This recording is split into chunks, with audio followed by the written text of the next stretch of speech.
শনিবার ভোরে ফজরের নামাজ পড়তে বের হয়েছিলেন ভোলা পৌর শহরের অবসরপ্রাপ্ত স্কুল শিক্ষক বশিরউদ্দিন। ভাবেননি অল্প কিছু পা এগোলেই জীবনের সবচেয়ে বড় দুঃস্বপ্ন অপেক্ষা করছে তার জন্য। বাড়ির দরজা খুলে বাইরে বের হয়েই দেখলেন রাস্তার উপর পড়ে আছে তার একমাত্র ছেলে সাইফুল্লাহ আরিফের নিথর দেহ। রক্তে ভেসে যাচ্ছে মাটি। পিতার বুক ফাটা আহাজারিতে ছুটে আসেন প্রতিবেশীরা। কেউ কাঁদছেন, কেউ স্তব্ধ হয়ে তাকিয়ে আছেন।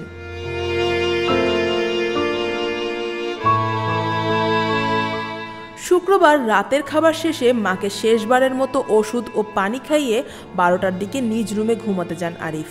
কে জানতো সেই ছিল তার শেষ রাত। নৃশংসভাবে কুপিয়ে হাতুড়ি দিয়ে পিটিয়ে হত্যা করা হয়েছে তাকে।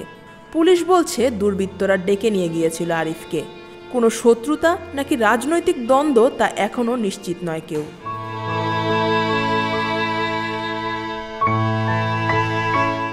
নিহত আরিফ ছিলেন নিষিদ্ধ ঘোষিত রাজনৈতিক সংগঠন ছাত্রলীগের সাবেক নেতা।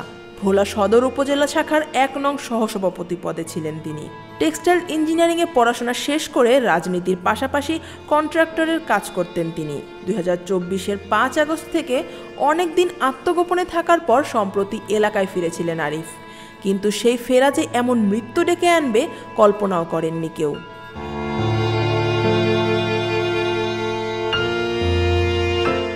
আরিফের বাবা বশিরউদ্দিনের আর কোনো সন্তান নেই। একমাত্র ছেলেকে হারিয়ে তিনি এখন শোকে পাথর। কী কারণে এমন নিষ্ঠুর মৃত্যু হলো আরিফের তা কারোরই জানা নেই। ভোরের আলো দেখার আগেই শোকে স্তব্ধ হলো ভোলা শহর। এক সন্তানহারা নিঃস্ব পিতার কান্না ভারী করে তুলেছে বাতাস, কাঁপিয়ে দিয়েছে পুরো এলাকা। Afia Akter, desk report, Dhaka watch.